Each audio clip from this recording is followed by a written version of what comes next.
Okay, this will be interesting. Now watch.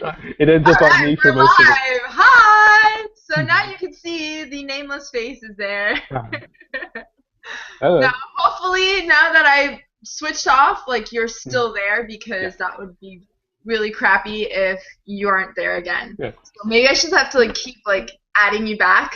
Hmm. As long as Woo! I can be It's heard, like that's what so matters. like woo. Oh wait, now my computer went crazy. Stupid Windows. All right. So welcome to another intro to the wonderful and crazy world of anime Hangout. I don't know what episode or number of Hangouts we're on now. I think we're like number 9 or something, Okay.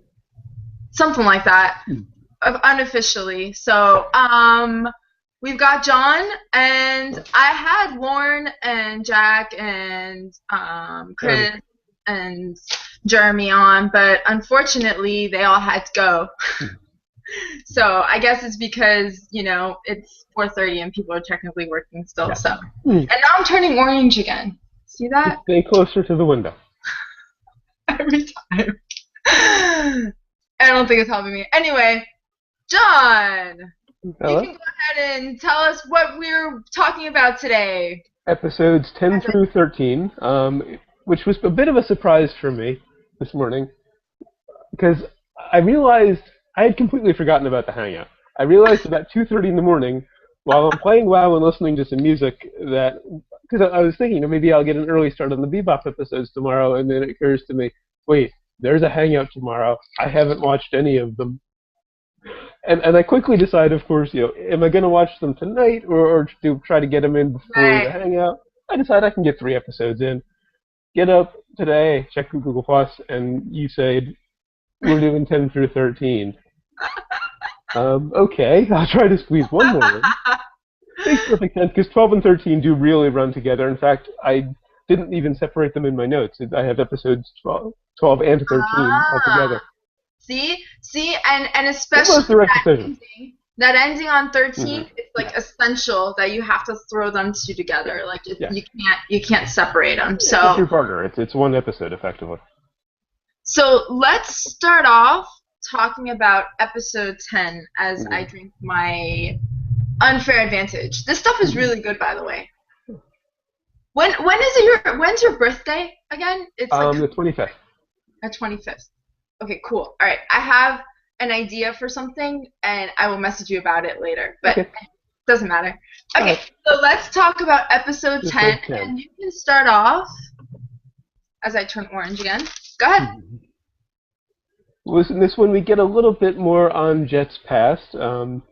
Apparently, when he was still a cop, there was this woman he was in love with who ended up, he left her.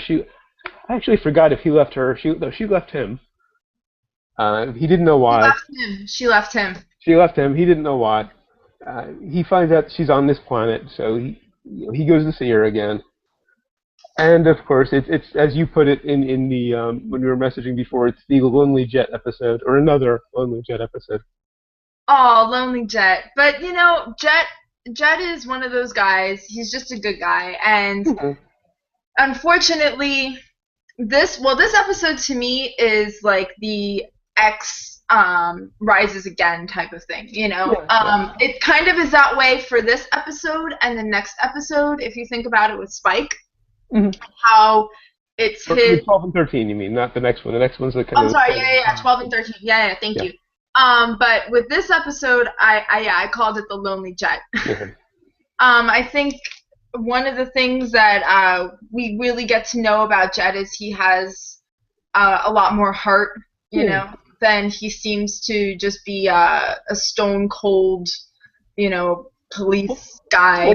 Well, they're sort of slowly uncovering that. In fact, this one and the next one really show how naive Jet really is.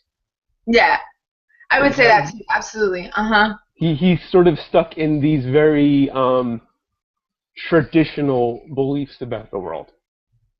Yeah. Yeah. Well, it goes into Well, anyway, let's do like a quick overview of the episode itself, and I'm like trying to figure out what is best. It's really not working out for me. I put you on because it's not working out for me. I look orange every light. So anyway, let's go over basically what happens in the episode. Starting off, so we are actually how does it start here? Hang on. So, oh, okay. So they are going to Gamamine, I think it's called, right? Ganymede. And that is, Spike points out to Jet, hey, that's your home planet. And Jet is kind of in a loss. Oh, here's Jack. Hey! Hi, Jack. Hey, Jack. Yeah, Thanks for joining. I think it was like 40 something. That was like earlier today.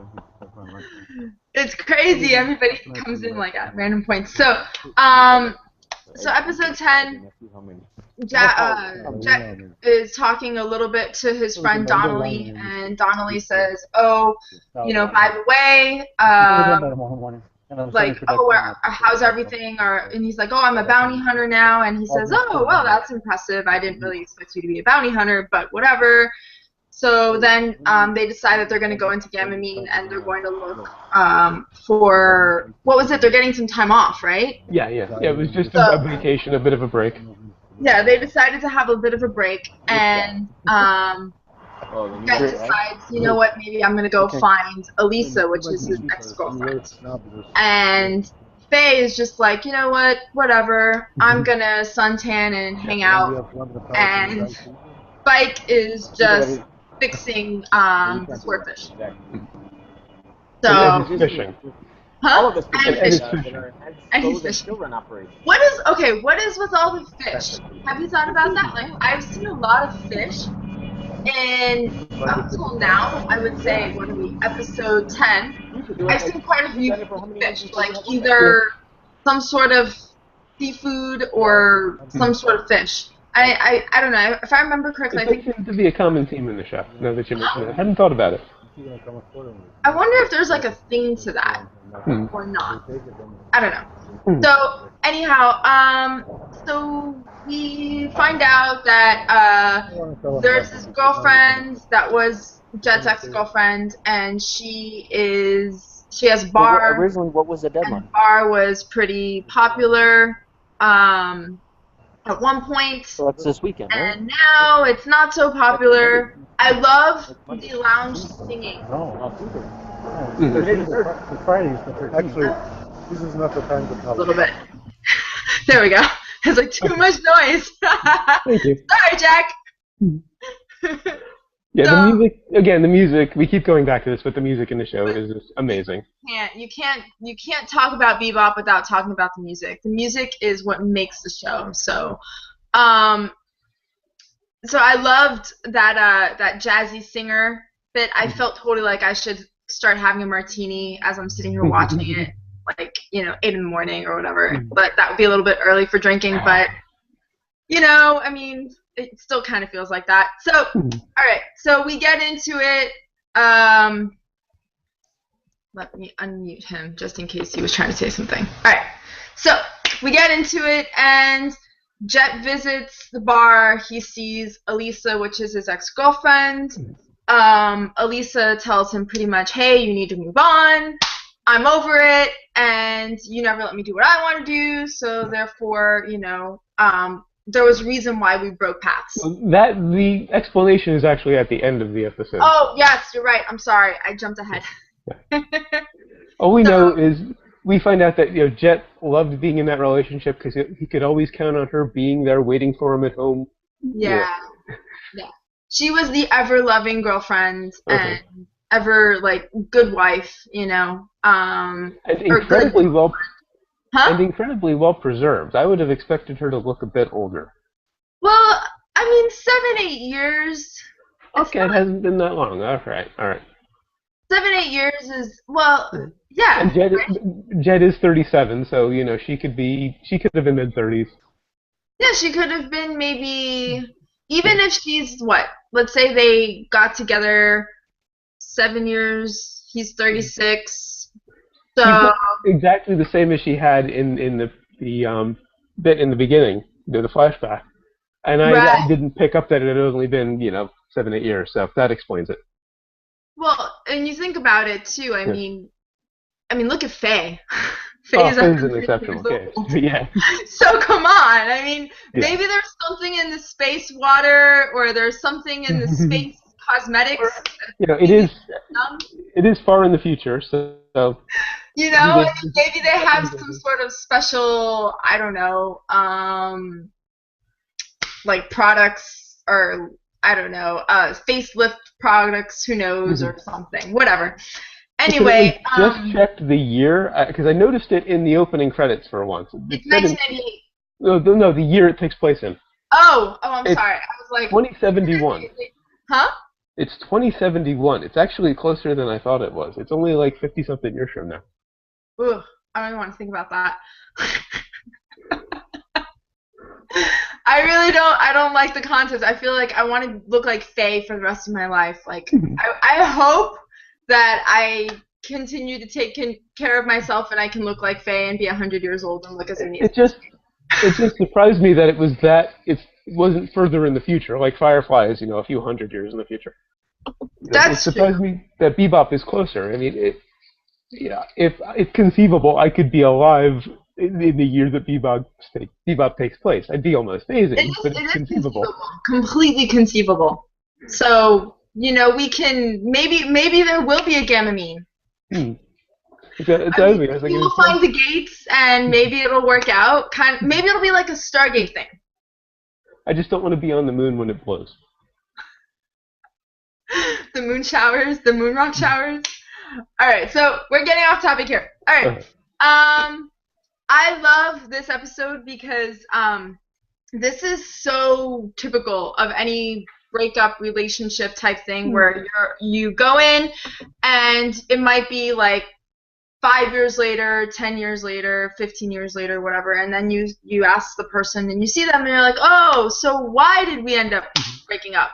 The big old question, why, And Jet really bears his soul and his heart to her in that bar, and he tells her that, like you said, he loved the fact that he came home all the time and she was right there and everything was like all better for him, and having a law enforcement job, like it's a very difficult, very stressful job. So you can imagine that him having somebody who's continuously there, his support was essential, I just couldn't help but thinking that Elise really must like needy men. Yeah. I actually, well, we're getting a little bit further, but yeah, we're going into that now. And Rince, her new boyfriend, is actually now on the bounty hunter watch. That was incredibly predictable. As soon as they established that he was the boyfriend, I knew he would turn out to be a bounty head. Well, of course, and I mean, look at how jumpy he was when Jet came into the bar. He was already looking for a gun, huh? He could have just been jealous, or overprotective or something, but he seemed like he had something to hide. Yeah, true. That's kind of where we kind of, as the viewer, are watching and saying, aha, there's something going on with him. He's hiding himself in his jacket and he's holding his gun, clearly, like he's ready, So I did like the relationship stuff between Jet and Elise. That was very well done. But everything to do with Rent, from the minute she said he's her boyfriend, I knew that whole storyline. I could predict everything that was going to happen from that moment. Oh, for sure, because you could see it, and I would say also, it was so cliche. So I think this is why you don't like this episode, correct? Yeah, it's in my opinion the most predictable episode so far. Probably, really kind of just the weakest. I just knew exactly what's common for this show. Say again, because you broke up. I could predict every moment of the episode from that second on when she said the word boyfriend, and that's not a normal thing for Bebop. It's it's not exact. It doesn't have a million twists and turns normally, but it's not predictable at all usually. Yeah, I would say. For me, I like this episode. I felt that this episode was giving us more insight into Jet. Oh, absolutely. Gave us more background as to who he is. The fact that he's returning to his homeworld, he's returning to what's familiar to him. He Mhm. is walking the same beat. Yeah. He actually ends up securing his bounty because he was there, and he actually tells Spike. Spike was telling him, "Oh, look, that guy is for Mhm. what was it, like 1.8 million?" Yeah. Something like 2 or 2.8, I think. Yeah, because he says Yeah, this. He flashes that. right. But just after there was a near collision between the two of them, which I did love. Right, and I loved that. I absolutely loved that. There Spike were was chasing Elise and Rent in a yes, boat in the yes, swordfish, and it's kind of predictable that of course he just barely misses a building. He sees it at the last minute and but is it able was to pull up. beautifully done. Beautifully shot, beautifully animated. He pulls Yes, up at the last minute, gets clears the building, and there's Jet flying over top of the building. I And love they that. That nearly was miss each awesome. other, and then Spike fills him in on the bounty. He realizes it's Rent, and he says, "Okay, I'll go after them." Yeah, I actually love what he said. This is my beat, and I'll settle this score Yeah. on my own turf. Hmm. And it's for justice and duty. Yeah. So this goes back to that. Remember we talked about before how Jet is the ever moral, like black and white good guy. There's not really very much wiggle room with him. He's just very strict, tied to his Very morals. straightforward. Right, and a Very straight shooter. Yeah, Uh-huh. square jaw, straightforward. He's that guy. Yeah.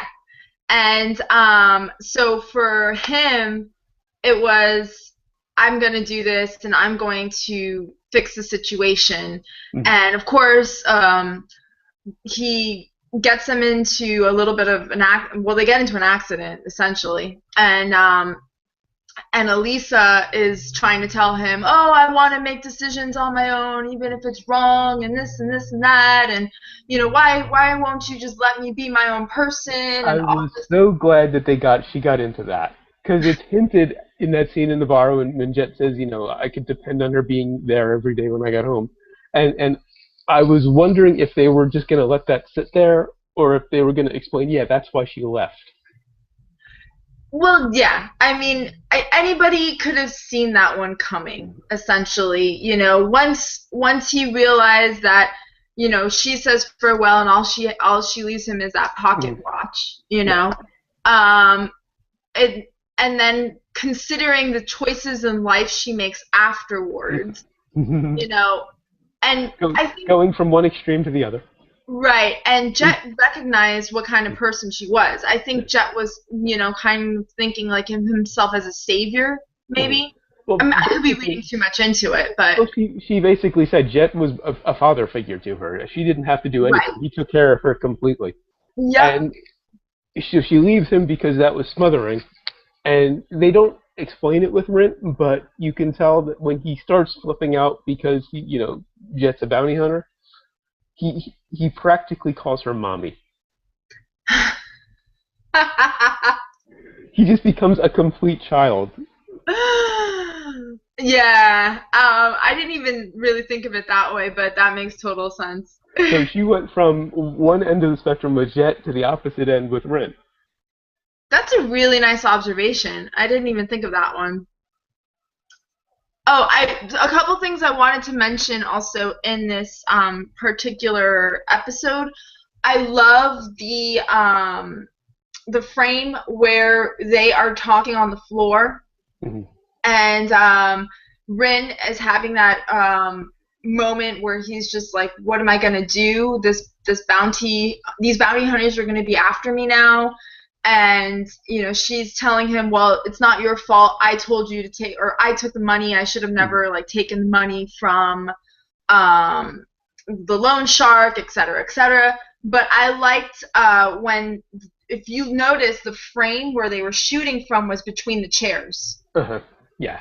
So I love that angle. So you get really that feeling of kind of like an intimate feeling. Yeah, you're in on the conversation.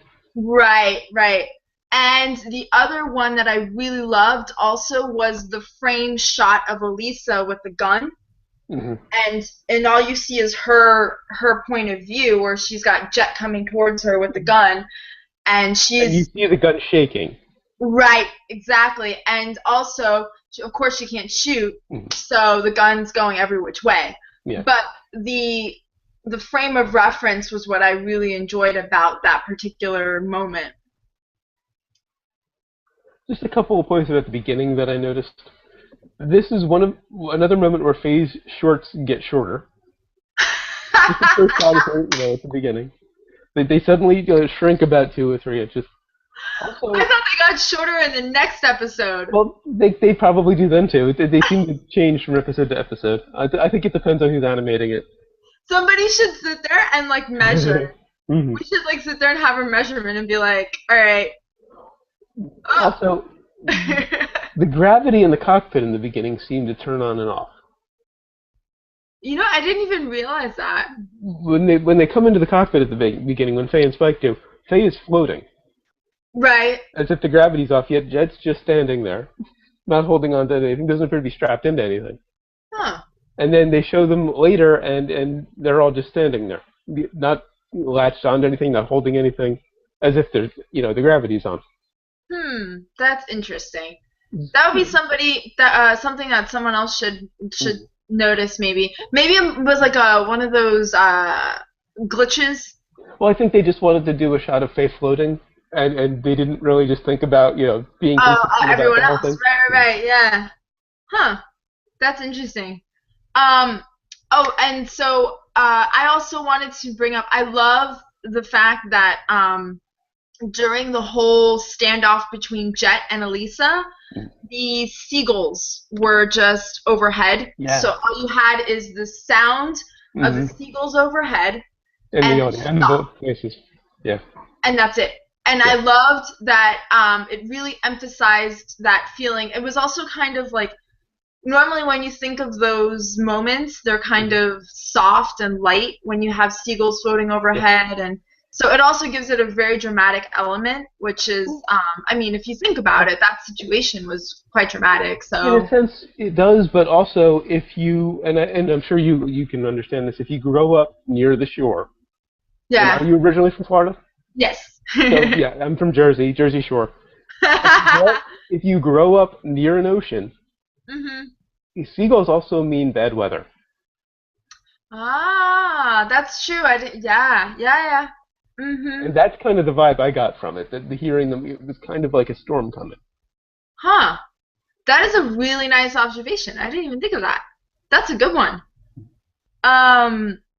Oh, and I love, okay, so going to that part as well, when, Jet still feels bad for her, and he says, well, I'm gonna, we'll plead him down to a self-defense, on this shooting, and he'll get out, in less time, et cetera, et cetera. And she says, well, I'm just going to go back to the bar and wait for him. And he says, yeah, time stands still for no one. So, he got the message, which she was relating, and then he turned back and relayed the message to her, saying, like, you're not going to stick around. And then he throws the pocket watch, which is so symbolic, because he's over it. He's done. He's getting rid of his past, or trying to, as he revisits it occasionally throughout the series. Right. Yeah. So that is kind of all I had to say about that. Yeah. Do you have anything else to add? No. Nope. All right. Cool. Well, let's go on to episode 11. So, episode 11, I think it's a horror episode. It's the standalone horror comedy episode. I was actually thinking a little bit Event Horizon meets like some comedic, I don't know, it's high the school haunted ship situation. Huh? It's the haunted ship. So yeah, very Event Horizon. Very Event Horizon. Very, what is it, 13 Ghosts or something? Very like woo, but kind of comedically woo, because it's not. Especially the reveal at the end. Right. More fish. Yeah. So, okay. My thing is I can't stand that noise. Oh, that really? noise. The squishy noise? Yeah, it makes my skin and my bones and my spine it's disgusting. I can't stand it. And when I heard it, I was like, ah, stop the noise, Oh, just so stop this it. episode must have been horrible for you, because you hear that throughout the episode. I know. I was sitting there going like, stop, somebody make it stop. I was just very relieved when we finally got a decent look at the creature. We could tell its Right. shape. Oh, thank Because God. Yeah, I me too. am morbidly arachnophobic. So I was just hoping it Really? wasn't some kind of spider. Oh God. Yeah, no, I actually I don't do well with like vermin in Uh-huh. general. I don't like I can't. Being in Florida, one of the things that we really have a lot, and in New York, maybe in New Jersey, but roaches, like there's Not so much here, but yeah. ugh, gross. Like, oh, okay, and I literally almost threw up towards the end of the episode with the fridge, but we'll get into that. Like, I was going. I was I so love that shot when he opens it. Oh my God, my stomach. Hmm. I'm glad I already ate breakfast, or maybe it was like worse. I don't know, but it was horrifying, absolutely horrifying. Okay, But yeah, rolling back to the beginning. yeah, let's go back from the beginning. The Jet is talking about how he left something in this fridge that's been there forever. Some old excuse me. No. Jet. Remember, Jet was not the one that was talking about the fridge. He didn't even know there was a fridge. No, he did make a reference to the fridge when he was. Oh, Faye swindled him in the dice game. He goes off and basically So, took all of his clothes. Now I'm remembering. right. He, So he what went off happened? and Go ahead. he went off and hid in this part of the ship, and there's a reference. He does make a reference to an old fridge. Right, and he doesn't even recognize it. That's right. Yes. Yeah. And suddenly, he gets bitten by this mysterious creature on the back of the neck, passes out. Right. So, in the beginning of it, they haven't had a bounty in a while. Mm-hmm. So they're all kind of starved and trying to figure out like how to make any sort of payments on anything. Mm-hmm. And Faye is playing a game with Jet, and she just keeps winning. Mm-hmm. We find out later on that's because she's cheating. But right, what do you expect? So, and Jet decides that he's gonna go down to the basement area or whatever. I don't even know. Because she swindled him out of his clothes. Right. Literally. And he was looking for a blanket, I think, something like that. And so when he's down there, he sees a fridge, and he's like, where's this fridge from? I don't remember where we have a fridge. And I, in my head, or not in my head, I actually wrote down, I'm like, don't open it! I didn't connect it at the time, but I had, as soon as, when Spike gets the realization, I thought back to the fridge. I didn't connect it until then. Right. And remember when he's right there, and the fridge is there, he's hearing the and ugh, gross. And then I love that Faye is it's everybody's lesson too, because Jet starts talking about how humans were meant to work and sweat, and this is some sort of divine retribution if you're cheating or something. And then Faye is talking about that's the other reference I was talking about to Jet's naivete. Yes. He still has this belief that you have to work to get by in life, and here Faye just swindled him out of his clothes. Survival of the fittest, trust no one, and she's enterprising. And did they have the graphics for lesson 1 and lesson 2 at those points? Because I didn't notice that lesson graphic. Yeah. Okay. Lesson 1 was Jet, and then lesson 2 was Faye. See, I didn't notice that until lesson 3 with Ed. I didn't even see those graphics until then. What did Ed say? I forgot. I forget. I don't remember what Ed said, but it was she was looking for the monster, and then and she actually said the word. That's the lesson, and then you see lesson 3. Oh, Anybody who watches it, let us write it in the notes or something in the thread. Tell us what lesson 3 was, because I can't remember. 4 was don't leave anything in the fridge for too long. Yeah, well, that's the last part. Mhm. So I love the fact that Spike uses Tiger Balm Mhm. and like scorpions and like fermented, not even fermented. What's the word I'm looking for? Yes, fermented geckos. You know, like all this crap. Like it's Chinese medicine. Yeah, yeah.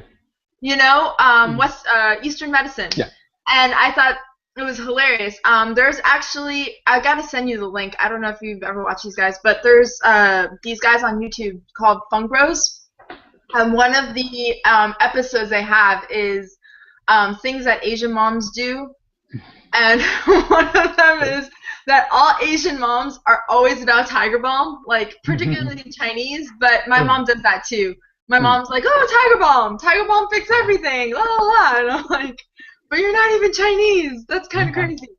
But yeah, so Tiger Balm, when I saw that, I totally had an internal chuckle about it. I did like when they're going through and trying to diagnose Jet, figure out what bit him. There's a reference to Ebola in the late 90s. That surprised me. I wrote down Ebola. Like that was funny that they put Ebola in the middle of that. It's not really funny, but you know, it's funny. It is. Also, Spike said he'll figure out what it is when he catches it and examines it. How is Spike trained to examine some serious creature? Okay, so I'm He's sitting a former mobster and bounty hunter. He basically can fight. That's pretty much and fly. Those are the extent of Spike's skills. Yeah. But when he starts trying to diagnose Jet, okay, he's looking at the bite.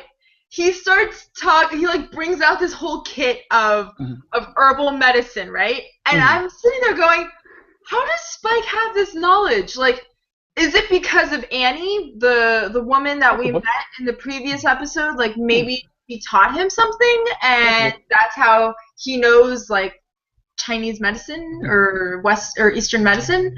I don't know. Or possibly, we never get into their ethnicities at all. So he might be Asian. Is Spike really Asian? He might be. We don't know. They never get into that.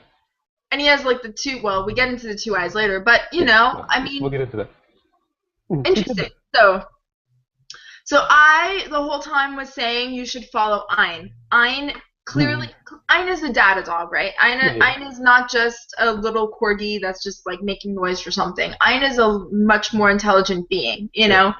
So maybe they should listen to Ein, you know. And I think Edward even says that. She says at some point, like, you know, about how Ein knows something, huh? Yeah. He was pretty much following Ein when they were looking for the monster. Right, because Ein, you know, Ein is the dog. Ein senses other things. Has stronger senses, and also has the whatever data dog means. I'm assuming he's smarter than most dogs.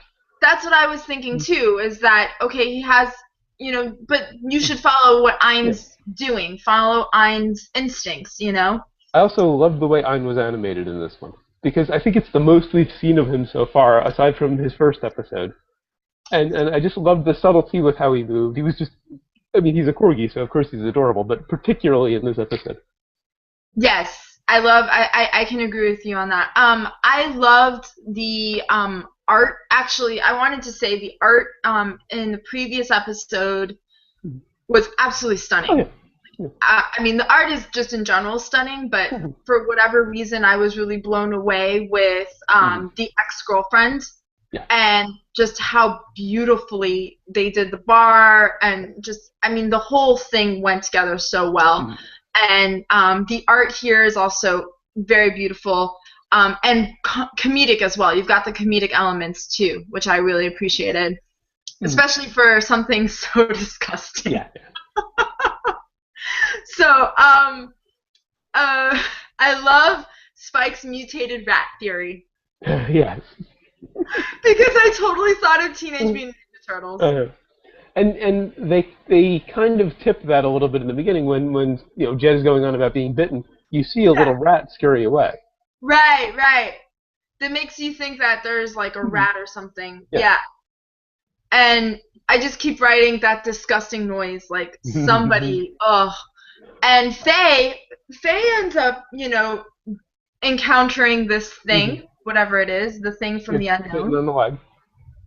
And she gets bitten, and I'm sitting there, and as she's in the shower, I'm sitting there going, why didn't you check the floor? Like, clearly you noticed something fall. Like, something didn't just, it's staying up there. It's like something fell. Like, you can notice that, So you would, to me, the response would be to check around, look around, like, what's around you, what fell. And she just ignores it. She's just like, oh, okay, I'm going to stay in the bath, naked in the bath, and not worry about it. It's kind of a convenience of the show, and they do this with both Faye and Spike, and I think occasionally with Jet. They sort of vary their intelligence greatly depending on the scene, depending on what they need them to do to get to the right place. Yeah, I definitely. They can be incredibly smart at sometimes and incredibly stupid at other times. Yeah, I think it's intentional too. It has to be, because Faye is much more intelligent than that. So. I love the scene when Spike tried to light the cigarette with the flamethrower. Just as an ex-smoker, you expect that scene in kind of an action sequence, lighting it, just perfectly lighting it with the flamethrower, being all man. Like, no, he burns this thing like almost all the way to the. I know. I was like, are you sure you're gonna burn the cigarette or your face? Like, which one is it? If you actually tried that, of course you'd melt your face. But I just love the fact that they at least took a little bit of the cool away from him at that moment. And he was trying to be cool and light the cigarette with the flamethrower. I thought they tried to make it a little more cool. I thought it was the opposite, because look at how talented he is that he can use a flamethrower to light his cigarette. Well, except he ruined it. He almost completely destroyed the whole thing. That's true. Yeah. Yeah. Good point. Oh, and then I said, where is it? Okay. So when Ein gets bit, it's like Ein also loses Ein's intelligence, because, here Ein is his data dog, and Ein has these animal instincts. And then Ein ends up getting bit too. It's just like... Well, I think they just had to take everybody except Spike out of the equation. Exactly. So it was the most convenient way for Ein to get bit, and then Ed just goes missing. Yeah. Did they ever explain what Ed was doing? No. Ed just comes back in the end. But let's be honest, Ed is one of those characters that it doesn't really wherever she might be, and it fits the character that she would just go off and disappear for a while. Exactly. And even, what's funny is, okay, so how we've talked about how Edward has this, like, most people look at Edward think, oh, Edward is a boy, and yet Spike says, where is she? Well, they've established at this point she's been with them for however long it's been since episode 9, so now they all know she's female. Right. But it's funny because just if you don't think about it and you start to watch it again, you kind of start to forget, unless like you're really aware. Well, I think the thing that really struck me from the first time I saw it was that line, "Oh, you're a girl." Yeah. So that's something I don't forget, because that surprised me so much when I first saw that episode. That's true. But if somebody missed that part, if you missed that part, then it's going to be then they'll be more surprised to think that Edward is a girl. Right. Also, in addition to being the most cartoonish acting one, at times I've noticed Ed is also the most cartoonishly drawn. Yes. They completely take the detail away from her face at times. And intentionally so. Yeah, it's completely intentional, yeah. Yeah. So when we figure out what it is, first of all, that goo, it's just like this moving goo. The moment when Spike... like shit. It looks like shit that was just sitting around and just started moving. Or just like a sentient oil slick that just kind of starts moving. Yeah, but it has texture to it. It's effectively the classic blob. Just Yeah. wrong. Yeah, it is the blob. The moment when Spike realizes it, there's a shot of his face, and he's got that look with that sudden realization. The camera pans around him. It's a Matrix shot. A year before the Matrix. I just looked it up. The Matrix was 99. Wow. Huh. Because I saw that, and I figured that had to be too close to have taken from the Matrix. It's before the Matrix. The Matrix got it from Bebop, or something Really? else. Well, I think when I saw the Matrix, So the scene where he remembers it. when he realizes how he created the thing. You get the shot of his face, and the camera kind of pans around him. That classic Matrix shot. Right. Yeah, I know exactly what you're talking about.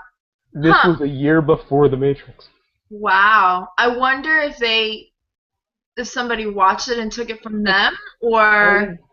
My initial thought on the Matrix, I liked it well enough, but to me it really was just live action anime.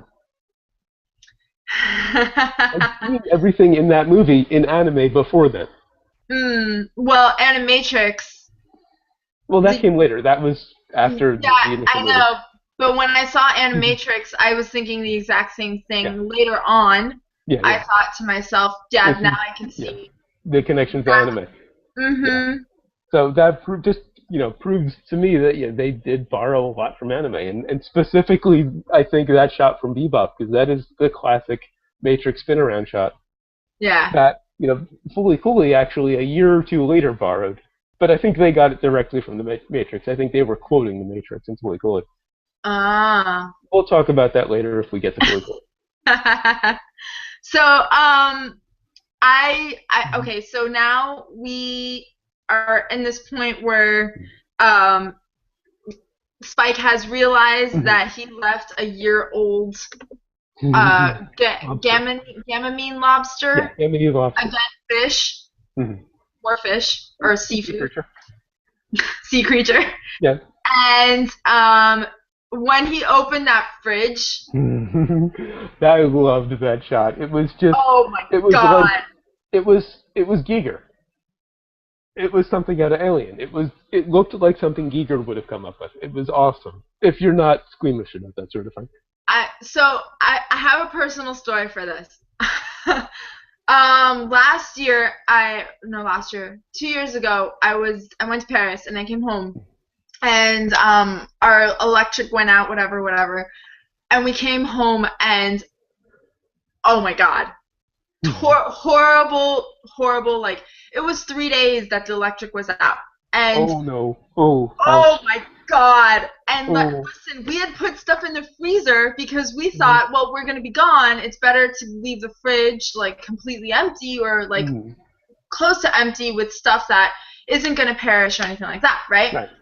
Oh my god, like I threw up because I can't handle it at all, and I was just like, all right, when the electric came back on, I was like, all right, fix everything, like turn it on and let everything freeze.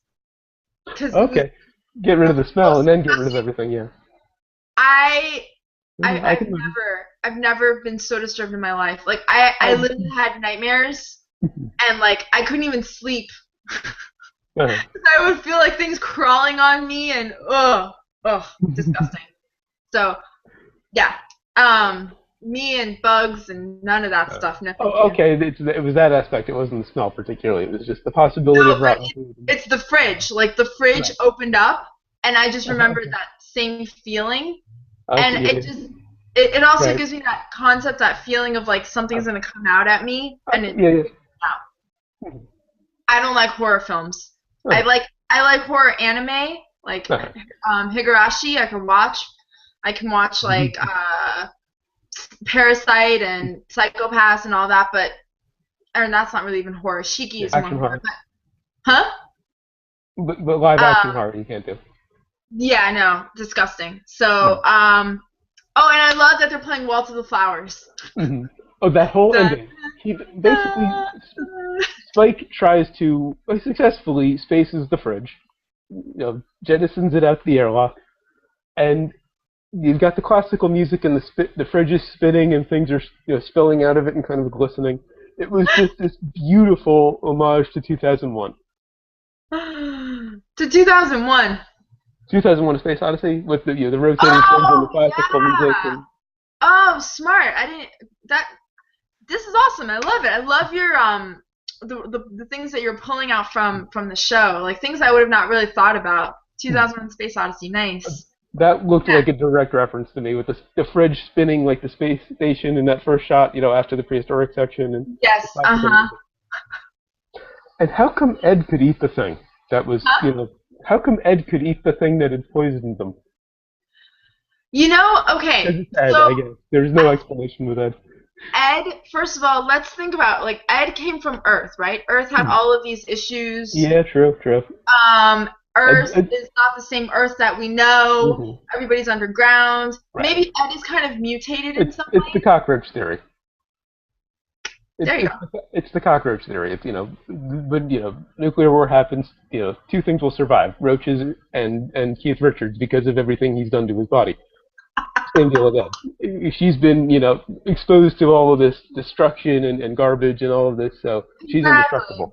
So she can eat the mutated lobster creature. Disgusting. And I loved the teaser. I never watched the teasers for most anime. Oh yes, I love this teaser. This one I just happened to leave it on because I was in the middle of something else, and I saw it, and they never explain how anybody got better. No. It's a standalone comedy horror episode. You just figure, it doesn't matter. It's cartoon logic. It's a rare case of cartoon logic on Bebop. But in the teaser, Ed said, and they all passed away, and that was the end of the series. It was a short run, but it was good. It's facing to the next series. And now it's Cowgirl. Yeah. And now this is going to feature Cowgirl Ed. I was like, oh my god, that is awesome. That's the best way to end it. Yeah. And then Spike is like, no, really, we're coming back. We promise. We got better. We got better. We're coming back next episode. It's not over. I love that. And so now we're gonna go into episode 12.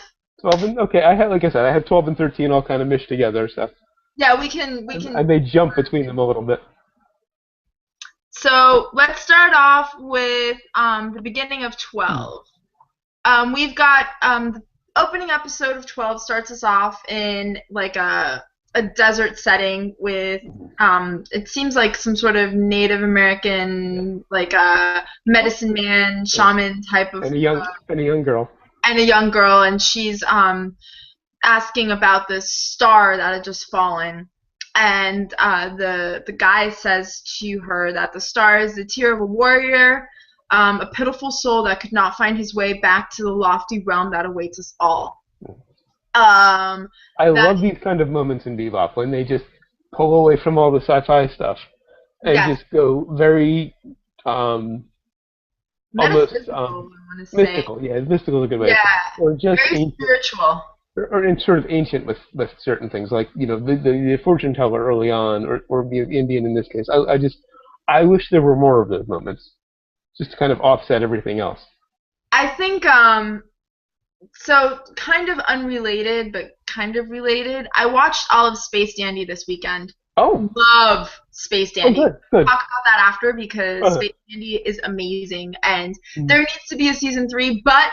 Well, there's only been the one, isn't it? Ending. Huh? If there's a season 2, I need to watch it, because I only know of the first one. Yeah. Oh, you need to watch it, so I can't talk about it yet. All right, okay. You need to watch season 2, and then we can talk about it. Okay. Because it's beautiful. Like, definitely has landed itself into one of my top 5 anime of all time. Nice. Absolutely. The art, anyway, but I'm going on and on about a different topic. So let's go back to episode 12 in Bebop. So we see Vicious. Vicious is back in the picture, and there's this order that we don't really know a whole lot about. Like, we kind of just are thrown into this scenario where there are these older guys that are these elders that are like. Okay, so I did hear that line correctly. Vicious did say it was for the order at one point. You did it for the order, or he did it for the order. That's what it was. Okay, Yes. I wasn't sure if I heard the word order correctly. Yes, so he's talking about an order His bodyguard that. was killed. Hmm? When his bodyguard was killed, he did it for the order. Yes. Okay. So Vicious is called into service to do something for this order. It seems like there's some sort of crime syndicate to me. That's what it seems like. It's some sort of crime syndicate that is kind of like a mafia, but not a mafia. I'm not really sure. Because the elderly gentlemen, like there's like 3 or 4 of them, and they're sitting there, and they kind of look like priests or I don't know, something to that effect. Something like they're wearing what's the word I'm looking for? They have kind of veils over them and these hats. They look. They look. Whatever. Yeah, they're priest is a good word. They're being put on a pedestal in some way. Right. Yeah. I don't know how to say Yeah, it. I can't quite find the right word either. I'm like that thing where you wear with the hats and the people in the robes and now it's coming to me more so like imperial. They're more imperial looking. Yeah. All right. Yes, cool. that works. That's the word I'm thinking of. Okay, so and Vicious is there, and he's being told that he needs to do this stuff, and he says, okay, fine. And they said to him like, oh, can you really do it? It's really cold there, something to that effect. And he said, I don't mind the cold, something like that. And then they said, well, your heart is colder than any planet. And then they tell him, remember, a snake cannot eat a dragon. So I think here that they're kind of alluding to Spike. Yeah. That was kind of the way that they're trying to say, hey, look. Snake. You can't beat him, so don't go into a confrontation with him. Right. And Vicious clearly has no loyalty to anyone except himself. Right. Yeah. Because Vicious says, "I want to sever them all." So he has, his own plans and his own agenda as to what he wants to do. And so now we are back on the ship. We are with Jet and Spike and Edward and Ein, and they're talking about taking a vacation. And again, even though they just tried to take a vacation 2 episodes ago. They tried to take a vacation and that didn't quite work out for them. So, but now they're really going to officially take time off on this planet, and there's something that comes through and. I think Spike hears about Julia. Yes, he hears the name Julia from. I think it was just a message they intercepted. Right. Something Ed. It was Ed. Ed intercepted a message.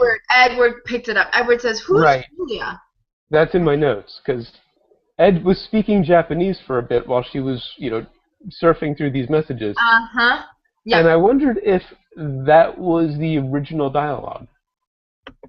If that was the original voiceover. I mean, I've never watched Bebop in Japanese, so I'm curious if they took the original voiceover for that. Watching the sub and see if that's coming straight from the original. That would be interesting. Or if there was another language in the original. If it was, English or something else in the original. I'm very curious about that. So, as soon as Spike hears the name Julia...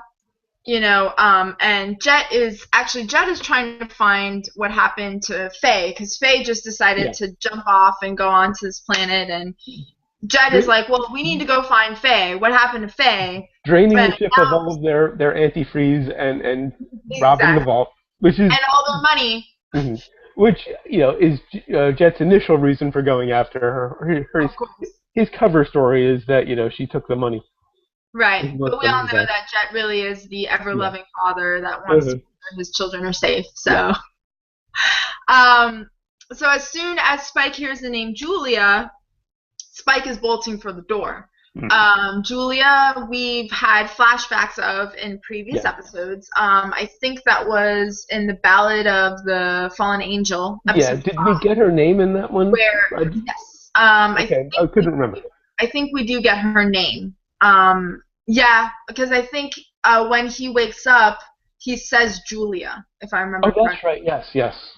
So in episode 5, we already are acquainted with the name of Julia. We've seen flashbacks of her in the episode where Spike has fallen out of the cathedral, and when he is going through his fall, he has all of these flashbacks, which Right. include And he does say Julia. You're right.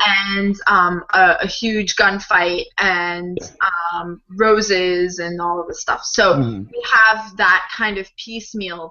Now we have this once again in episode 12 where we're revisiting Julia and Spike actually says, I'm going to go look for my woman.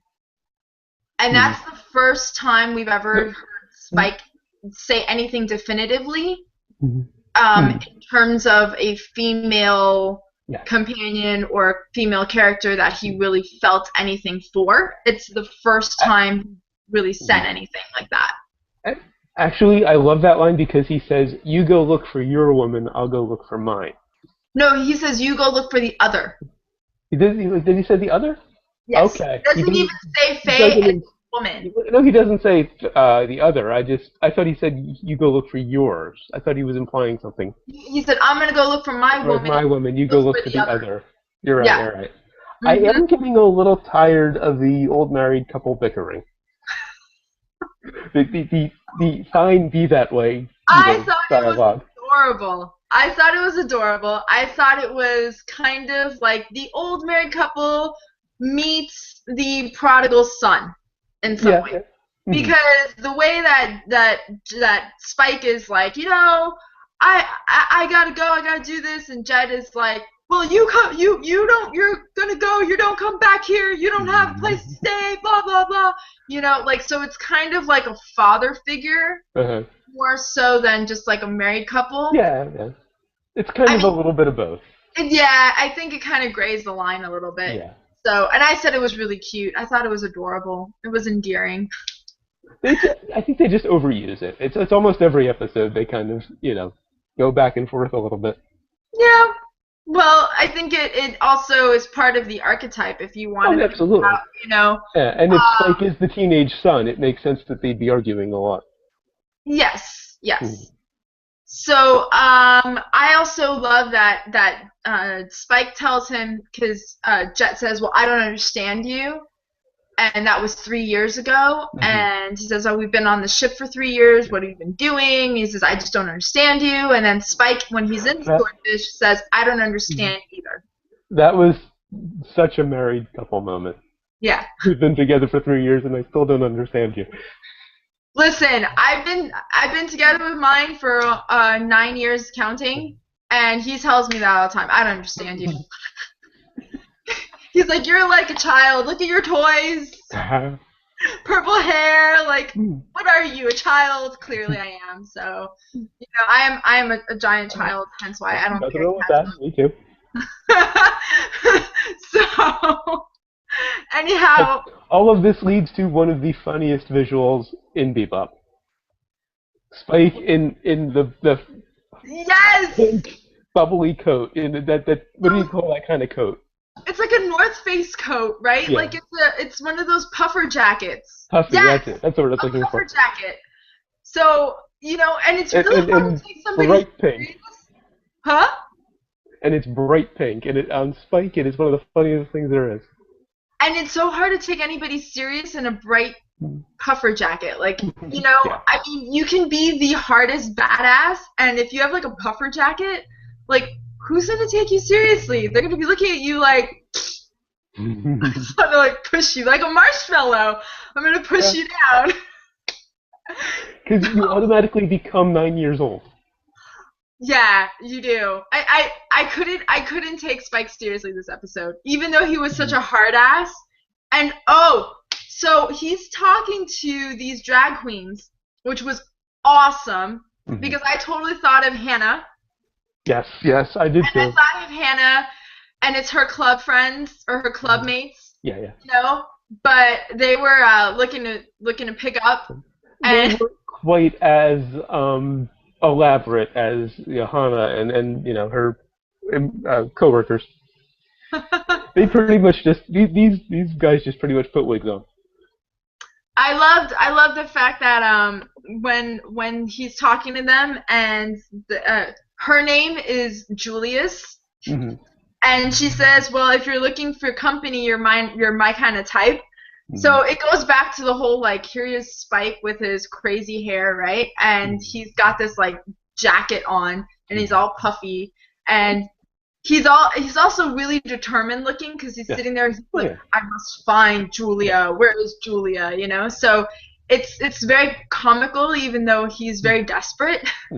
He clearly looks very desperate to find Julia, but the drag queen Julius thought that, hey, maybe he swings that way. So because there are no women in this town, so exactly. Much like in prison, you do what you have to. Right? Well, I mean, everybody needs love, right? Somehow. So, I mean, maybe the drag queens, they did the best they could. Exactly. So we're going into the next episode, and not next episode. I'm sorry, next scene where we've got Faye, and she's sitting at the bar, and Faye is calling herself a fairy. Because we finally meet Ren, the main character of the episode, effectively. And what was she doing that he said you turned? Oh, she sneezed, and it wasn't God bless you. What did he say? He says, "Take care of yourself." I think it was. Take care. And apparently on that planet, there's a belief that if you don't say that right after someone sneezes, they'll turn into a fairy. Right. So, and then Faye says, "Well, don't worry about it. I'm already a fairy." Yeah, I'm already a fairy. Yeah, and so he says, "Well, that's great because I'm not really into women." So there's this obvious exchange, and Faye feels very comfortable with Gren. Off the bat, Faye is normally the one that is very aggressive towards like men, but more in a very masculine way. Yeah. And Faye is allowing herself to have more femininity, I feel, in this episode than she's shown in any other episode, because she's always hard ass, badass. I'm going to beat you without problem. Because she's sick, so her guard is down. So now, I love the fact that now we see Spike walking around in this pink puffer jacket, and they think he's vicious. And the last person you want to mistake Spike for. Last person you want to mistake Spike for. Vicious is the last person you want to mistake Spike for. Yes, and he says, "You think I'm vicious? You don't know what vicious is." So I love that line, because Spike is looking for Julia. He has an issue already with the fact that he can't find Julia. He's got an issue with the fact that now people think he's vicious, and he doesn't know why. Why is vicious here? Now he also is in a fight, and he's wearing this crazy jacket. Yeah. But I don't really think he thinks so much about the jacket as much. So, and I love that he says, "Do I look like I have money?" Because again, I mean, Spike, if in his normal outfit, I could see people thinking he has money because he's got the suit. He's got that swagger to him. In this episode, he's sloshing around with his jacket in the snow, and he looks a mess. Like, he doesn't look like he has money. So, and I love the entire episode. We have the saxophone. And later on we find out the meaning behind the tune that keeps being played. And it's another case like, I think it's 4 with the harmonica player, or the harp player, where when you have a musician in the episode, their instrument is heavily featured on the soundtrack, and it almost becomes a character. in and of itself. Their theme. Yes, and the other thing I was going to add to that was the fact that so when you brought up the harmonica guy, it's also a very spiritual, a very metaphysical episode where we're discussing what is the meaning of life and death, and somebody who can live through it all and see it all and never has to die. Also, in both cases, a character who is not what they appear to be on the surface. Bingo. I was gonna add that, but you got it. Awesome. So I love that they said that to Faye that her appearance is harmful to the eyes. Because first of all, they're not accustomed to looking at women. And on top of that, she's a hot woman, so you know it's harmful to them because they don't know how to deal with it. And in the bar now, we've got Jet looking for Faye because Jet is like, well, my children are all out. Now I need to go find them. And yet another disgusting drink. Huh? Like and yet another disgusting drink, much like the Prairie Oyster. Yeah, what was it was drinking? I believe he called it a cowboy. It was what was it? Did you get to whiskey and cream? Whoa. Yeah. You know, if I ever opened a bar. Huh? I didn't look this one up. I don't know if it's a real thing or something they came up with. I think I'm gonna look that up. But if I ever opened a bar, I think it would be really interesting to have like anime drinks. Yes. You know, like, but try to do it like in a craft cocktail kind of tasting good way. Maybe substitute things and call it certain things just to taste better. Yeah. I don't know. It's just a thought. You could add something to this to maybe offset it a little bit. Something, we'll add a little mint or something to the whiskey and cream to maybe make it interesting. But whiskey does it really go with cream? I mean, I don't know about that. I don't know. But maybe Kahlua instead of cream. I think Kahlua, but even then. Not Kahlua. Irish cream. Not Kahlua, Irish cream. You know what? I will try that. I will try that tonight or later this week or something, and I will tell you how that goes. That I can see working. Because I do have both those elements, so therefore it would be interesting to see how it tastes. Okay, so now we have Jet is watching the Bounty Hunter show, and he tells the bartender to turn it off. And the bartender tells him, well, everybody's a fugitive here, so don't worry about it. And which is why there are no women in town. Huh? Which is why there are no women in town. Bingo. And because he thinks that Jet is also a fugitive. Of course. So, and I thought that was hilarious because Jet is the most stand-up guy of all. He's the exact opposite. And so he's shocked himself, clearly, to kind of be grouped in with these, what is the word? Miscreants, lowlifes, criminals. Thank you, miscreants. I couldn't think. I was thinking miscreants. So, he's shocked to be grouped in with these miscreants, and he's sitting there like, oh, okay, and then he finds out, about where Faye has been.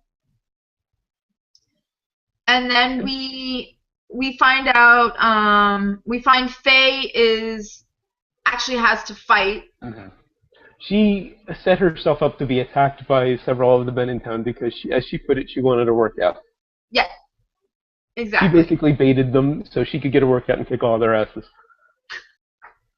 Because Faye's bored. Yeah. Faye's bored, and she also, I think it's her way of acting out her frustration, and clearly we see later on that she has a frustration with people. Yeah. She doesn't have very good relationships with people. She doesn't have very good relationships even with the people on board the ship. That's why she ran away. Hence why. They never said it, but my interpretation is they were getting too close. Spike and Jet. Yeah, I think she was starting to care too much about them. She's kind of like one of those players. So if you think of like the players that are like, oh, what was it that I was telling you like last Hangout where it's like, oh, I'm all good, I'm good, and then all of a sudden you're getting too close and it's like, I gotta go. Mm-hmm. So she's like that. Yeah. And I love that she's talking about how she doesn't need comrades. So this is something Gren finds Faye, and he decides that she's gonna quote unquote saves her. Huh? He quote unquote saves her from the crowd of men who she baited to attack. Yeah. So and Faye ends up in Gren's place. Mm-hmm. And, Faye's sitting there drinking vodka with this random stranger, and the guy says, oh, well, it's a good thing I'm not into women. And, they continue this little back and forth banter. Clearly, Faye is interested in this person, and she's also kind of viewing him as her confessional, where she's clearly openly saying, hey, I don't really like comrades. I don't really have any comrades. I find pleasure in my solitude, and I'm happy with who I am, and I don't need anybody. And it's all projection. It's all lies, and it's all projection, because in reality, it's clear that Faye is lonely. Faye wants somebody to come and find her, and we find that out later on, of course. And Faye also is talking to this person because she doesn't want to feel alone. Yeah. And because he doesn't have any physical interest in her, she's not worried about him trying to take advantage of her.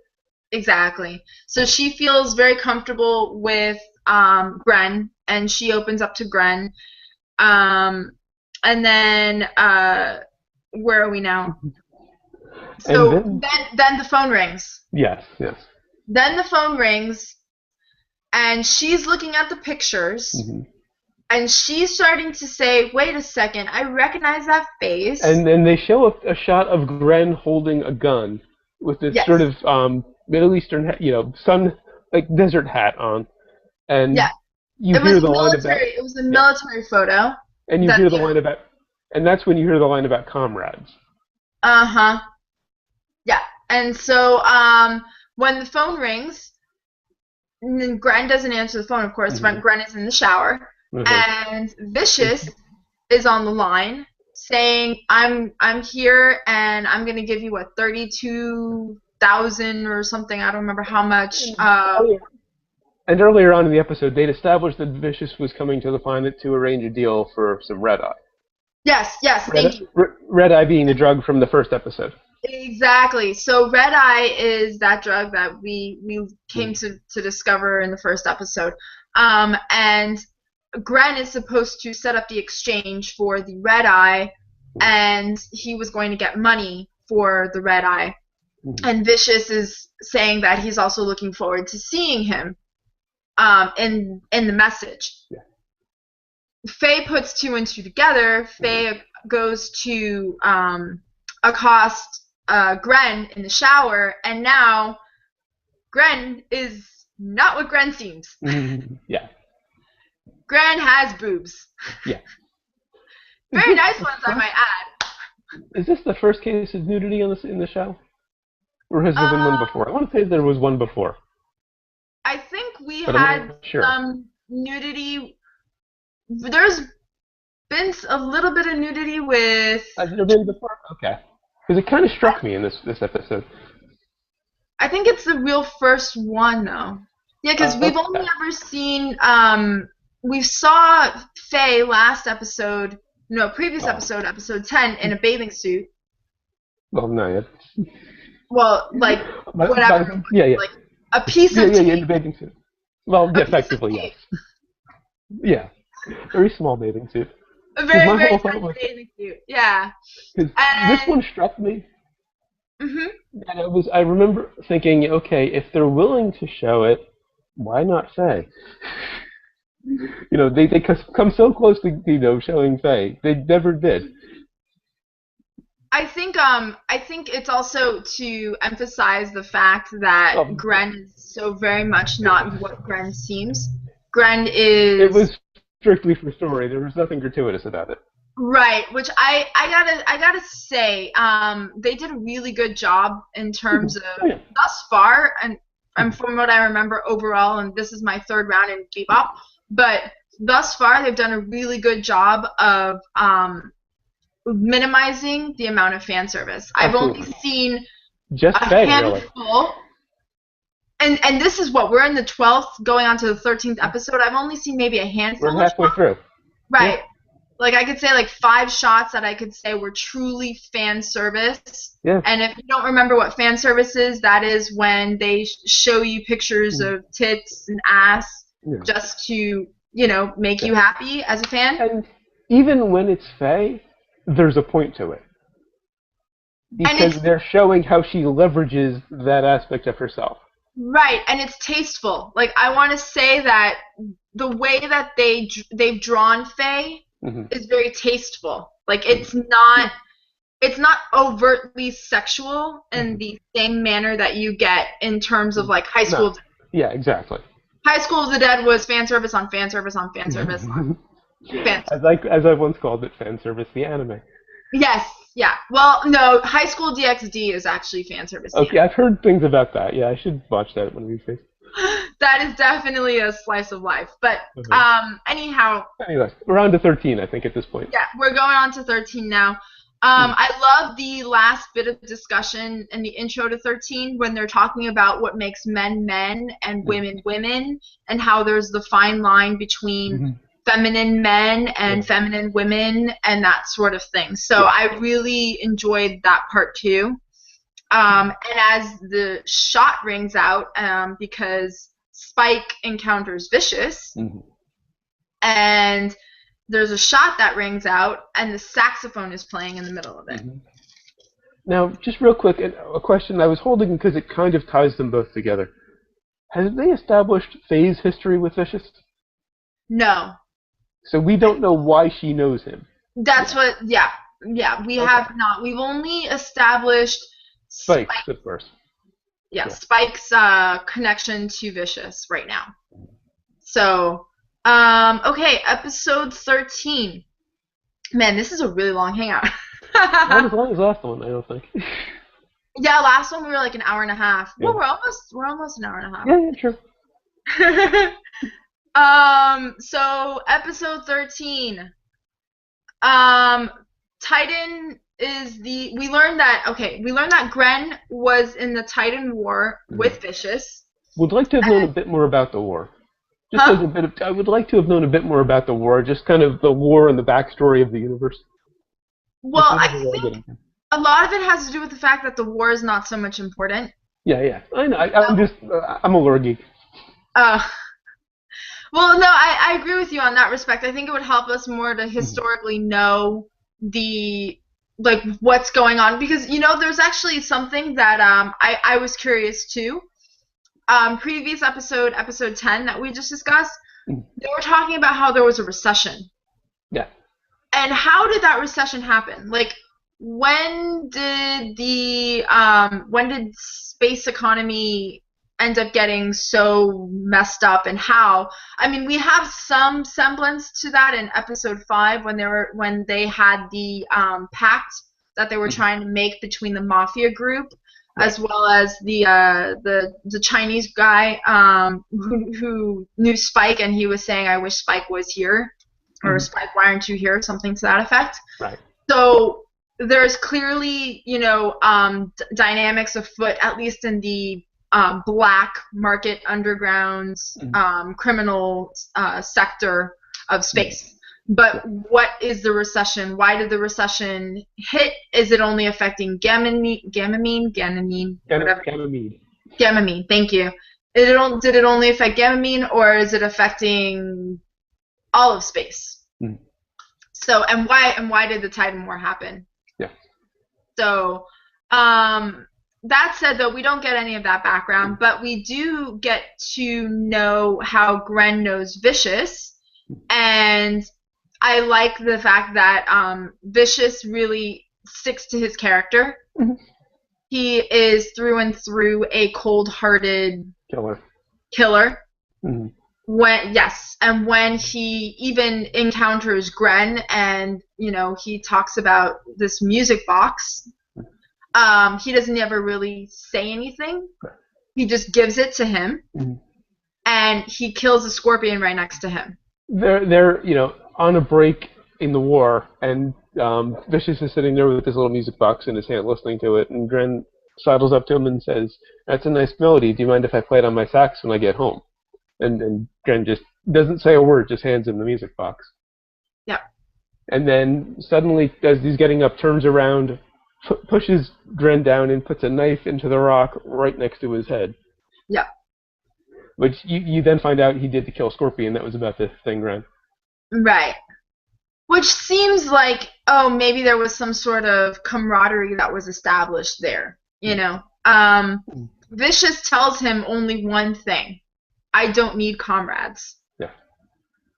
And that word, I think Gren has clearly a desire, to make friends. He seems more like he had some sort of antisocial background.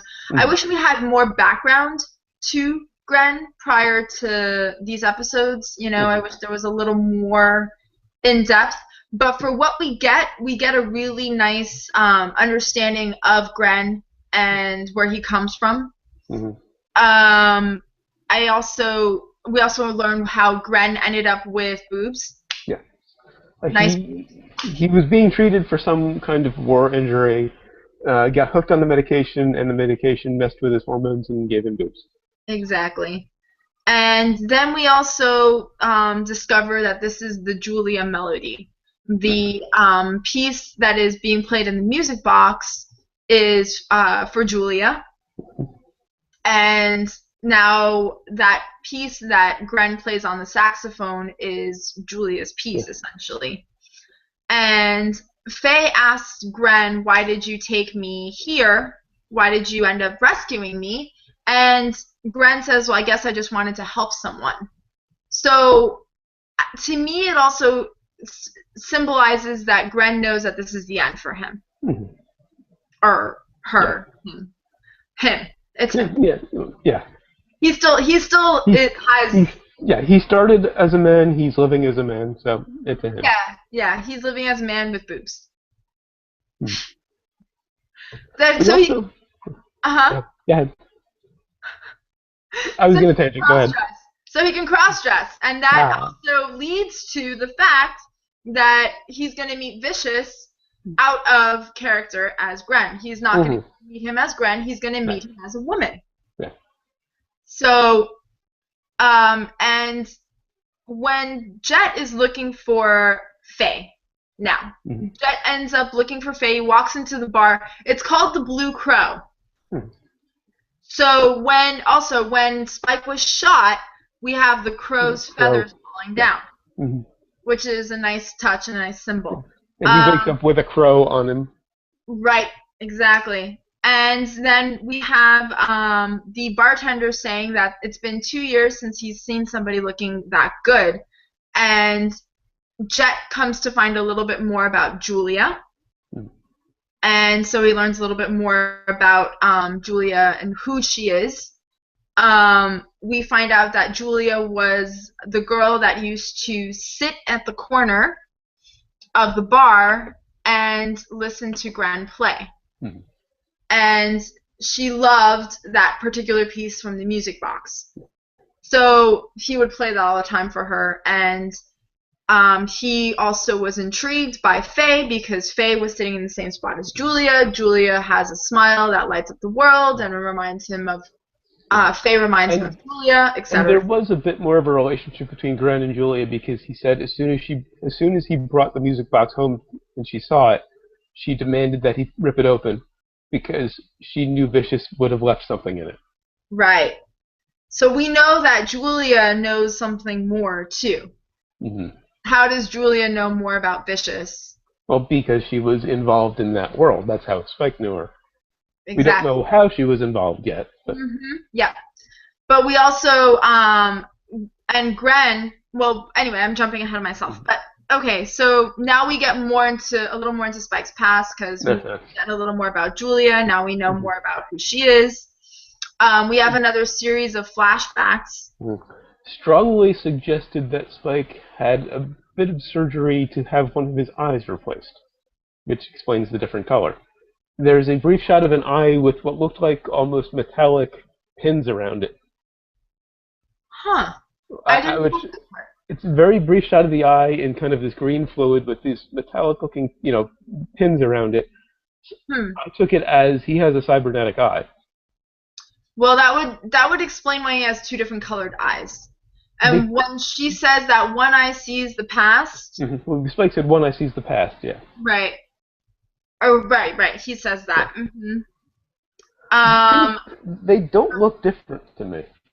Maybe it's my TV, but... They look a little different. One eye is maybe a little darker. Darker. And you know what? Okay.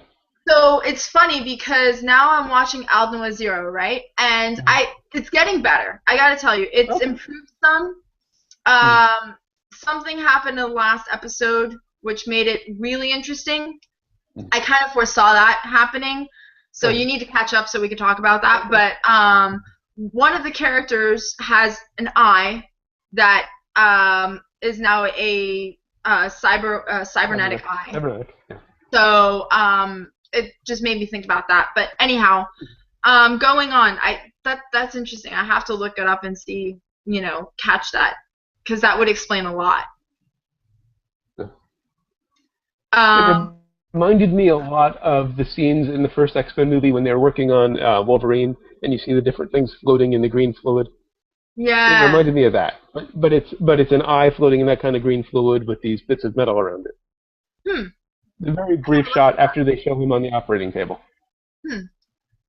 Well, that would be something that would make a lot of sense. So. Okay, so I love the part where so Jet finds Faye. Faye's handcuffed, and Faye says, "Oh, he's one of those guys." Yeah. Because, he was thinking Faye's out looking for fun, so maybe that's what she was into. Initially, I think that's what he thought. Yeah.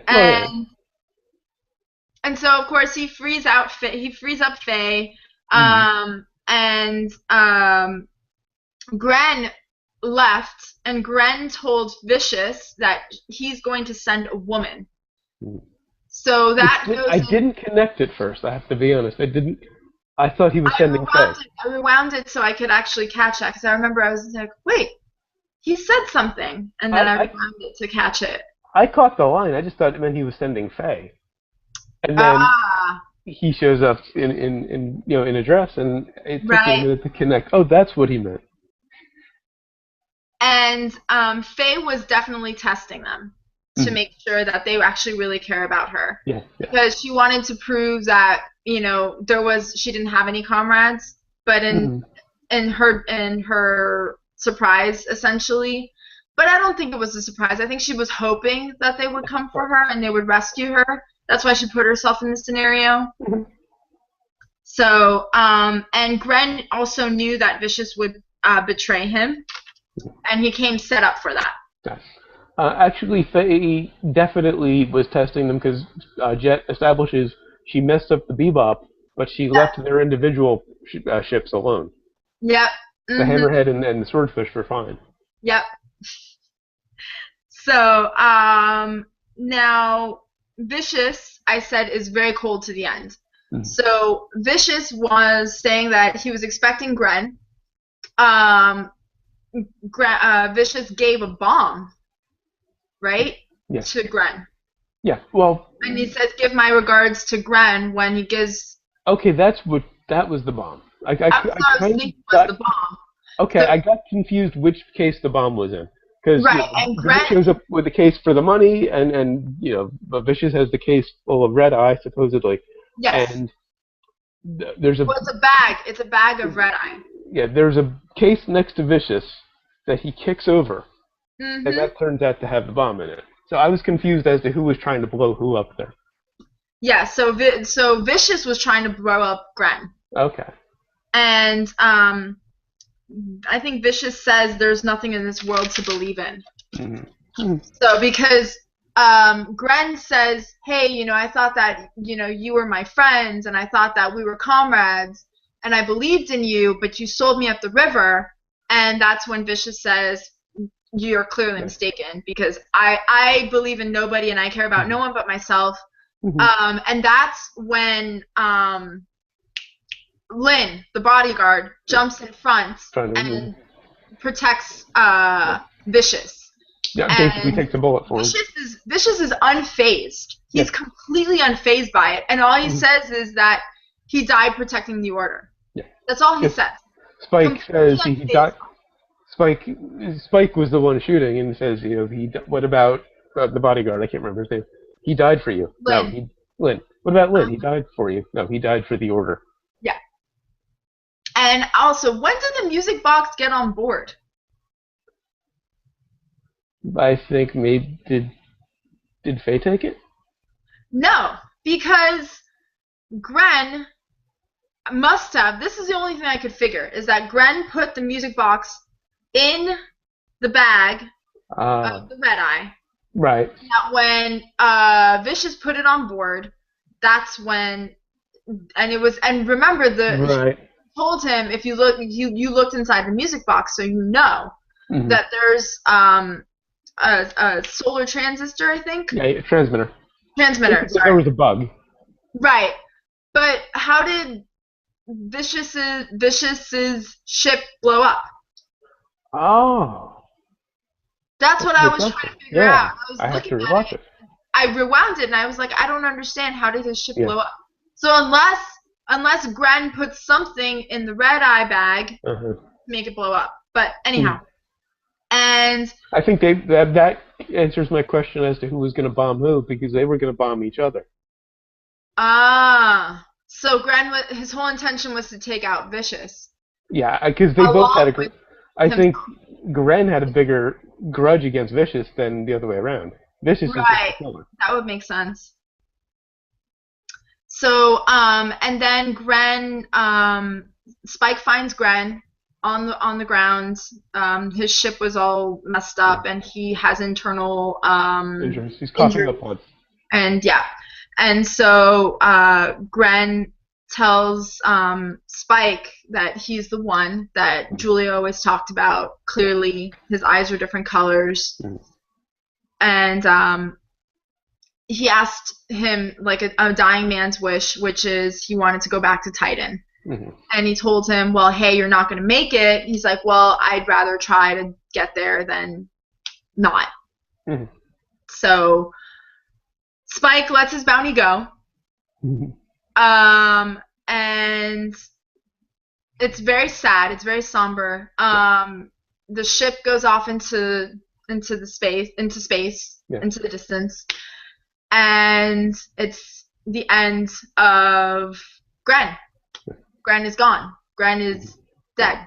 Gren was dying. I think probably something with the medication that he needed to continue or something. Or in the crash. His ship had just crashed. Or it could be in the crash. But the way that I saw it is that Gren knew that it was the end of line. The reason why Gren wanted to go back to Titan because he either wanted to die on Titan or trying to get there. Exactly. So that's what I thought was part of the reason why he saved Faye, is because he knew that it was the end of the line. So that's part of my own personal take on it. My favorite part of this episode, though, is the ending, where Faye is back on board.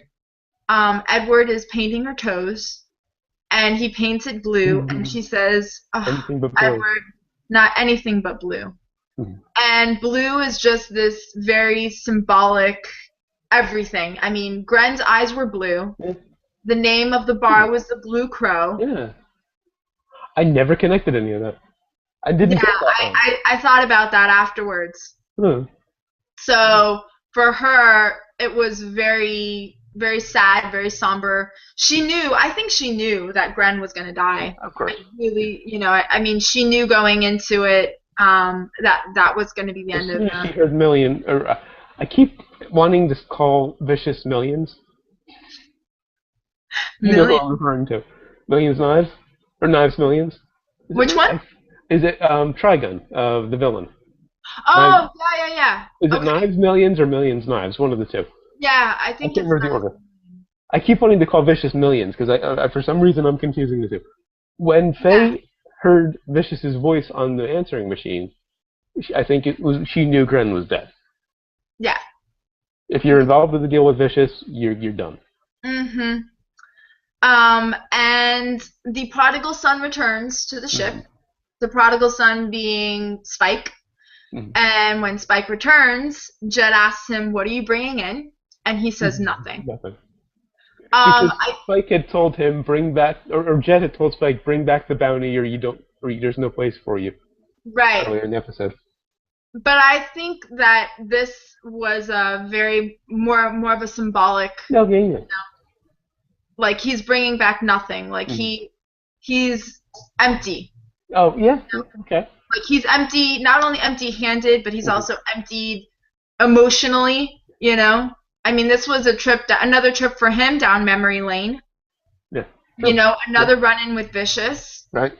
So he's spent physically, emotionally, spiritually. I mean, he And, also just watched. He's gonna watch a man die, essentially. Just let a man go die. It also could represent the fact that he's empty of baggage. He's left it behind now. That's another one. That's what I was thinking too. Mm-hmm. And then we go back to the first scene of episode 12, where the Native American shaman medicine man is talking to the young girl about the star.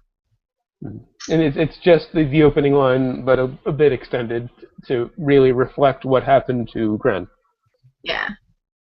Now, something that really struck me, actually didn't think about it watching, just in the conversation I realized, they draw a lot of parallels between Vicious and Faye. In what way? They both say they don't need comrades, and they don't believe in anything, they don't trust anyone. Yeah. But they're going in very different directions. They're kind of starting in a similar place and developing in different directions. Faye has Spike and Jet and Ed, and she's kind of, coming back from that edge, whereas Vicious just goes further and further towards it. That's a good point. I could see that. Vicious is cut off. Like, he doesn't need people. He doesn't want people. Anybody around him essentially is collateral. For him, that's how he feels. It's either the Order or its servants. They haven't established, but I get the impression he's the next in line after the Order. The Order is in charge, and he's the middle management. He carries out the Order's orders, and everybody else is either above him or beneath him. True. Yeah, that's a good point. I also think Faye's character is definitely more developed by this point. Like, we really get to, Faye wants to give off this tough girl exterior, but we can clearly see that Faye has more of a feminine emotional side than she might lead on to, which I think plays into the intro part of episode 12, at the end of episode 12, when they're talking about the definitions of feminine and masculine and so on and so forth. So and it's interesting to see that she has more of an emotional side, and we really get to see that more so here than she leads on. Mm-hmm. Well, because this is where she really starts to let the ice crack. That's why she ran away, because they were getting too close. Yeah. And she comes back because she decides she can handle that. And then she never really bonds with them. She's always Fujiko. She's always out for herself. But she's okay with them getting closer. Yeah. Yeah, I think we'll see more how Faye develops from here. So let's talk real quick. I know this is super long. We did go longer. It's over an hour and a half now. Oh, all right. But things that you're currently watching. Just Parasite, and I'm a week behind on that one. You need to catch up. Yeah, I need to catch up on a lot, and I think in the spring I'm going to jump in full and just start watching stuff regularly. Aside from, if we decide to watch one as a group, with that, of course, and just whatever strikes my fancy. It's been one of those cases. It's been a slow going for me getting back into anime aside from the group. I got Uh-huh. into Parasite. I caught up on Parasite. I'm a week behind. I was trying to do the second season of Free, and I love Free, but Awesome. I just got kind of stuck in the middle and just kind of got distracted. So I need to get back to Free. Oh, Hopefully good. before they do the third season in the summer. Oh, they are doing a third season. I don't know. I'm assuming it's probably that's a show that's going to go on for a while. I It's too don't know that popular to they end. will. I don't know that they will, but if they do, I would love it if they did, just because I love Free. Free's an Mhm. awesome show. Also, I really okay. So I'll tell you a little bit of what I watched. I watched all of Space Dandy in like the Okay. last 2 days. Wow. Yeah, yeah. Fortunately, my other half, he really likes Space Dandy, so we watched it all like literally till like 2 in the morning. We're the weirdest, most boring couple because all we do is watch anime. People are Sounds like, fun. yeah, let's go party. We'll be like, bottle of wine and Space Dandy. Sounds awesome. Sounds fun. Yeah, I try to get all my friends to watch anime, but half of them are kind of Yeah. definitely not anime people. Uh-huh. I've No, been more than trying. half, actually. I've been trying for years to get my co-host on the podcast, my friend Scott, Uh-huh. to get into anime. I mean, we've watched some for the show, and he's liked them. He's liked everything I've shown him for the show. Granted, Uh-huh. it's been the best of the best for the most part. I've been regularly recommending Lane to him because I think he would absolutely love it. He just won't do it. He's Well, he's convinced he won't like anime. I think it takes a certain kind of open mind to watch anime, and some people have it and some people don't. I think people that are probably more interested in, I don't know, fantasy world and imaginary world. I think it comes down to I was watching cartoons well into adulthood, and not just anime, any kind of cartoon. I love Yeah, animation, so it was just a natural fit for me. I think if you really like cartoons in general, then maybe Yeah. you know. Yeah.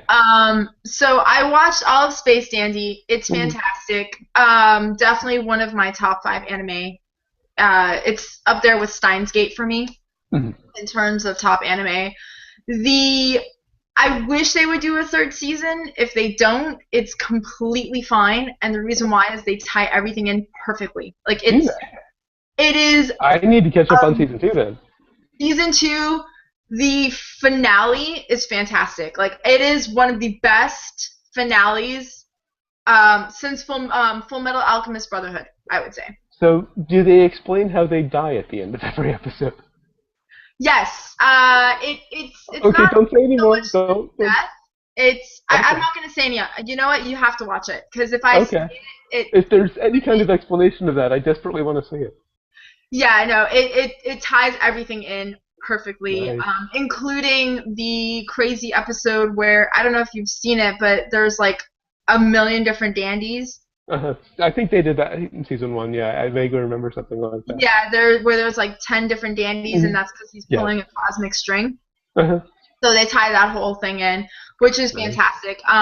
Season 2 could not have ended in a more beautiful, Nice. more unique way. I've never seen an anime like Space Dandy. It's kind of like Cowboy Bebop without the dramatic elements. Yeah, it's the same creators. So. Yeah, it's Shinichiro Watanabe. So, and Shinichiro is amazing, of course. So, Watanabe's work is, well, I mean, we're watching Bebop. And it was great to see what he can do with the modern technology.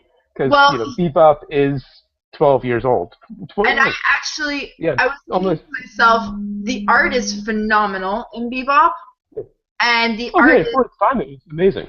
and for its time, I mean, it's incredible that we can sit here in 2015 and watch this and still be blown away. Like, I was sitting there, actually, this morning, I was thinking to myself, like, holy shit, this is 2015. This was done in 1998. Yeah, it's 1998, 17 years. and the Almost 20 years. animation is stunning. Like, I mean, the art is absolutely stunning. I was sitting there and like jaw dropped awe of how beautiful Jet's ex-girlfriend was. Yeah. You know? And Space Dandy shows what he can do with current technology. Yes. Current styles, kind of updating it. It holds to the Bebop style in a lot of ways. Yeah. It's just much more detailed and much more fluid. I think it's also definitely playing more with the scientific sci-fi elements. Okay, yeah. You know, Dandy, you'll see as you start to watch it, it gets more into that. And it also delves into the spiritual elements. Like, you've got episodes that are very similar to the Harmonica Boy, you know, but not as dark, I would say. And so, by and large, the same archetypes. Yeah, very much. I'm blanking on the characters' names, but the robot, QT, is Jet. Is Jet, for sure. And Meow Spike is... and Dandy. Meow is Ed. Okay. Yeah. No, actually, is Ed. I always thought Meow is Ed. I think Meow is... combination. Well, yeah, you're right, because Honey is more like Faye. Yeah, he didn't... Faye was an occasional character. Maybe she was more of a regular in season 2. She popped into like 3 episodes in season 1. Yeah, and I don't really know what Scarlet is. And Dandy is definitely Spike, but just... Oh yeah, Dandy and Spike are but Dandy is the more goofy. Dandy is Spike if he'd never gotten involved in the mob and been scarred. Yes. Yeah. Yeah, for sure, I could see that. And if he took up dancing lessons, like, more so. So I watched Dandy. Fantastic. You have to finish it so we can talk about it, because I would love to like get your opinions on season 2 and everything too. That's actually on my list to do next. I came up with we were talking about doing something lighter after Bebop. I have like 8 on the list. Dandy's one of them. 3 is another one. So I watched Dandy. Then I'm watching Yona of the Dawn. Okay. Which it's turning into a reverse harem completely. I mean, it was a reverse harem from the get-go, like you could see it. Yeah. But I appreciate the fact that they're making a strong female character. I think reverse harems are a little more interesting. They tend to definitely. They play with the genre a little more. Or in High School Host Club, they really have fun with the genre on that. Yeah. They kind of play with the tropes. I appreciate the fact that, especially in this anime, it's got more elements of, I would say more of the tribal, historical, but not historical, like more of a fictional historical element, you know? So that's really interesting and it's really cool. And I'm catching up on that. And I've started the new Fate Stay Night, Unlimited Blade Works. Okay. I started it off begrudgingly so, but the art is the most, I mean, literally eyegasms. I don't know how else to say it, but like my eyes, like eyegasms. That's the only word that I could think of about, you know, because it is so beautiful. It is like more beautiful than like outside beautiful. Like, why would I go watch a sunset when I can watch Unlimited Blade Works? I'm not even kidding you. It is absolutely stunning. Ufotable did an incredible job with the art. This story, I appreciate that they're trying to give more background to each of the characters. I am just so frustrated with the fact that it's a high school setting. When you go from Fate Zero and then you go to Fate Stay Night. Now, it makes sense in the world of the Natsuverse. Like, it completely makes sense. But it's still frustrating because it's high school. Yeah. And it's just such a trope in anime. But I did figure out I did realize why I was kind of bored with the storyline of Parasite. Why I didn't love it as much as you. It Tell me. reminds me a lot of a series that was on a few seasons ago. Again, probably going back to a year, because that's the last time I was really seriously watching. Called Which one? Strike the Blood. Oh, I haven't seen that. The storyline, I mean, the character in Strike the Blood is a vampire, and he's got this girl with him who is, part of this secret order who watches over all of the mystical, supernatural creatures are all put on this same island, and there's an order who watches over them. And so he's paired with this, girl she's got this naginata, and her job is to keep him in line. And he's a high school kid who's become a vampire, and he's the brooding leading man, of course. Ah, okay. And it just reminds me a lot of Strike the Blood, which is probably why I wasn't so excited about it. I mean, I enjoyed Strike the Blood. I'm enjoying Parasite. It's just, it was kind of, okay, here's more of the same a little bit. Well, watch the next episode. Okay, yeah. Well, I think by the next time we talk, there'll be 2 for me to watch, because I think it comes out on Wednesdays, right? Episode 17 is coming out Tomorrow. Yeah. So Yeah. there'll be 2 for me to catch up on. So watch the next one. I think the next one really gives you a different perspective as to where it's going to, because it has more of that element of this other creature. It's actually kind of almost like Shiki. I don't know if you've seen Shiki, but where the main vampire, she just wants to coexist. Okay, yeah. Well, you'll see that one of the characters is kind of changing the way she's looking at humans. Okay. The one who had the kid, the teacher? Right. Okay. Tamara. But Yeah. and that's not really giving too much away for you. Well, but no, they've kind of hinted at that anyway. The kid is kind of changing her perspective. Yeah, they've hinted at that, definitely. And she was never all that set on killing humans to begin with. No, she does it more like in terms of she has other people do it. Yeah, and she does it because she needs to survive. She never took any pleasure in it. Right. Even from her first introduction. Yeah. Which is really interesting, and I think she's also intrigued by the intelligence of humans. Yeah. So, as well as Shinichi. She's very intrigued by Shinichi. Shinichi. So watch that and see, how you think in terms of how it develops. I am going to finish up Samurai Flamenco pretty soon. So I love the Power Ranger element that they introduced. So the latest twist you've gotten to is the government conspiracy? Yes. Okay. It gets a lot more fun after that. Cool. Awesome. And then... Now you see what I mean by they're trolling the fans? Yeah. You kind of get used to one thing, and then they turn it on its head, and it's something else. I like that, though. I really like that. I like an anime that kind of keeps you guessing as to where it's going to go. It upset me at first. I think about halfway through the Power Ranger story, I figured out what they were doing. And I loved it from there on. Yeah. Well, I think it's good because you should always... I don't like an anime that's so predictable that tells me exactly what's going to happen and I can guess what's happening. It's definitely not that. It's definitely the opposite of that. Yeah. That's one thing that I appreciate about Samurai Flamenco. And then I told you I recently did a huge Satoshi Kon marathon. I did Paprika, Perfect Blue, Millennium Mattress, The Short.